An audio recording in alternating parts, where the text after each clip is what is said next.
This is the day that everybody who loves to garden looks forward to. The day they can start planting their warm weather veggies like tomatoes, and I'm going to be planting some watermelon.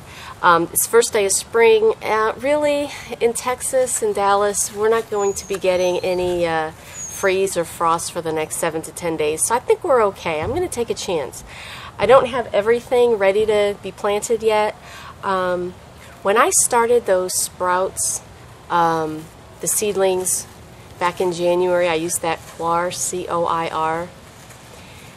I don't like it. In case you've had luck with it, that's great, but I did not have luck with it. I found that it retained too much moisture, and it seemed like the roots maybe didn't get enough oxygen. So I transplanted a lot of them, and now, you know, it's nice and happy. So, but some of them are still kind of small. I've got time. I'm going to transplant some of these other ones, give them a little bit more time to grow before I put them into the ground.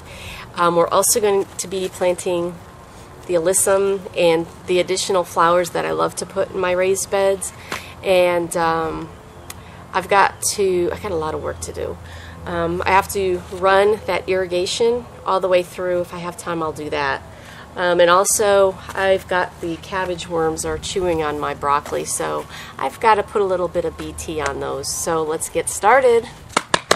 One of the things I have to do first is, these are my potato plants. Look at how much they grew, and look how nice they look. There's another one over there, and these just really sprouted up nicely. So what I need to do is I'm going to add some soil around these to, you know, start raising them up.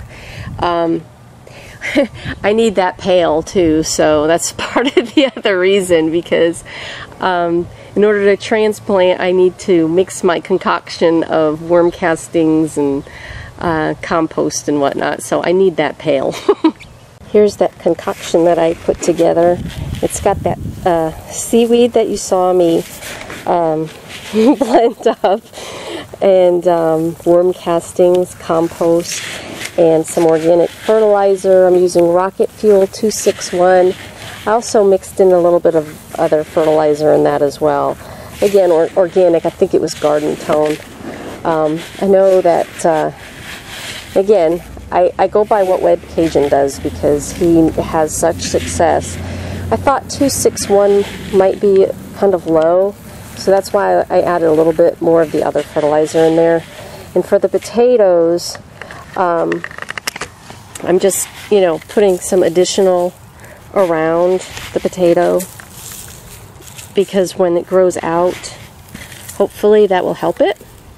But anyway, that's pretty much the combination that I used to get these, and it looks so good. Okay, I think this is a Cherokee Purple.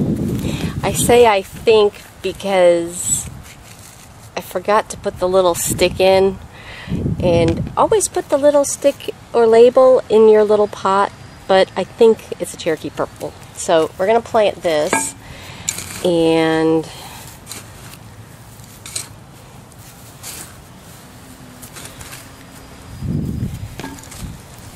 what I want to do is, I've got my handy dandy amended compost, worm castings, and all of that. And what I'm also adding in here, and I don't know if it's going to make that much of a difference. From what I understand, in the Dallas area, we have pretty decent levels of calcium, but I have eggshells that I've saved, and I just put them in a bag and I literally step on them. And so I'm going to put some crushed eggshells in there, just a little bit.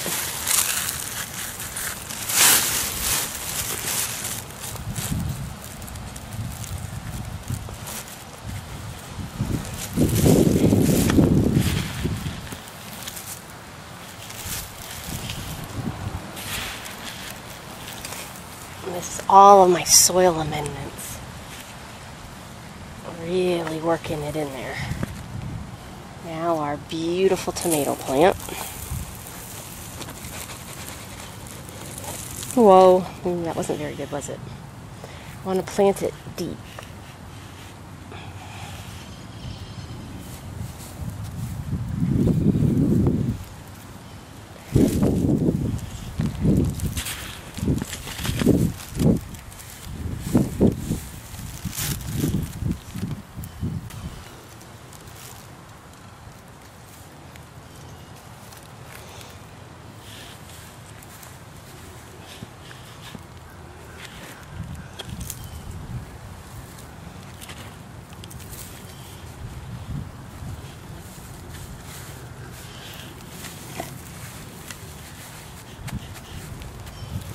Here's a really pretty combination. I did this last year. These are calliope geraniums. Last year I did Maverick. Now the calliope geranium apparently is supposed to be a rebloomer and withstand the Texas heat. The Mavericks did pretty well, but this is supposed to be even better. So we're going to see how that works. But look at that color combination right there. Isn't that pretty? That is so pretty. You've got different textures, the spikes, the round, and then the little flowers. I like that. It's pretty. I'm taking a pause for a minute because I need to rearrange my drip irrigation. I don't like what my irrigator guy did. If you use an irrigator guy, make sure you ask them if they know how to run drip irrigation and what they'll be doing, because obviously, you know, here's your 1/2 inch tube, you know, and they put 40,000 1/4 inch tubes out, and well, you know, that's not really the way to do it, I wouldn't think, because then you get all of this mess. So I am going to run the drip tubing that I showed you in a previous quick clip all the way through here. This I'll be using the drip tubing because I'll run it up and down. For the potatoes, I'll do the spot. I think for right now I'll do the spot drip. I don't know. We'll see when I get to that point. I might change my mind, but that's the plan right now. So what I'm going to do here is take some of these smaller tubing pieces off,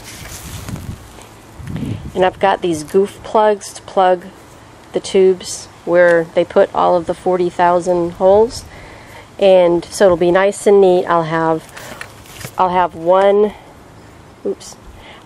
feeding that bed, one feeding that bed, one feeding that bed, and one feeding this one, and then I can, you know, extend out from there if I need to. So that's the plan. Okay, we will take this off and then put that in.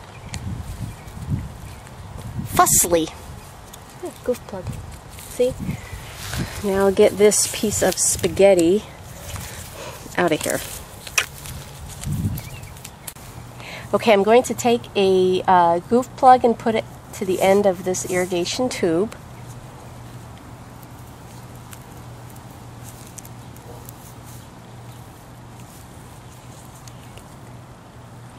Like so. Okay. Then I'll start laying it down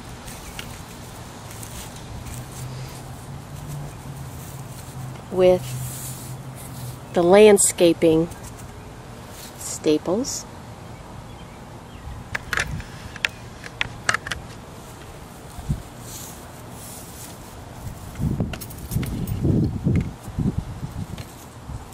This tubing has 12-inch spaces. I thought I could find an 8-inch space, but I can't, so hopefully this will be enough.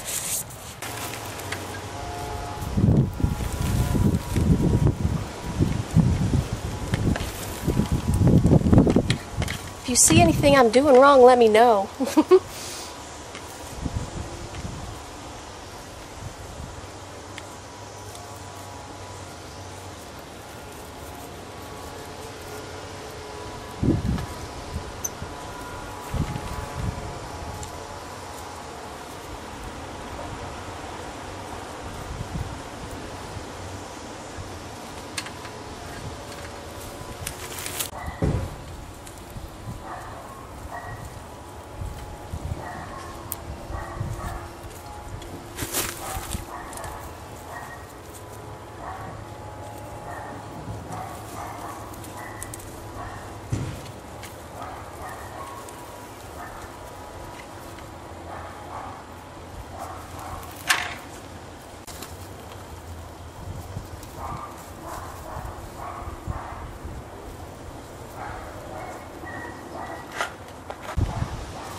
This really doesn't take long, and you know, it's kind of fun.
Okay, now that we've run it, this is the piece that I'll connect. I'm going to leave a little bit of slack.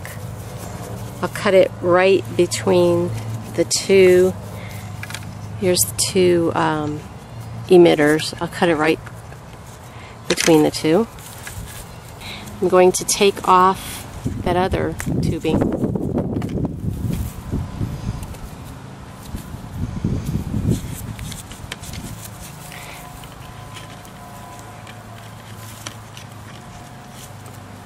And install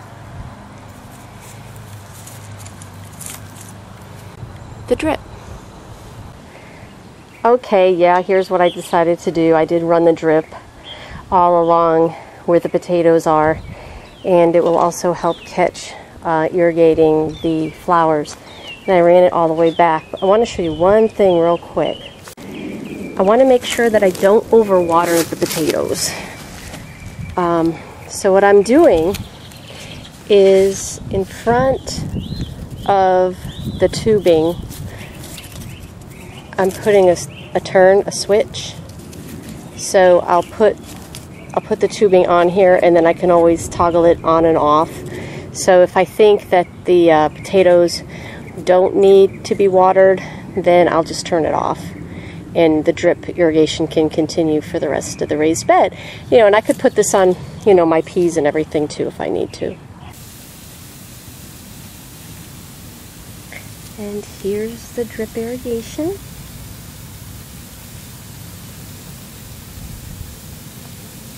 It's kind of hard to see, but it's on and working really well.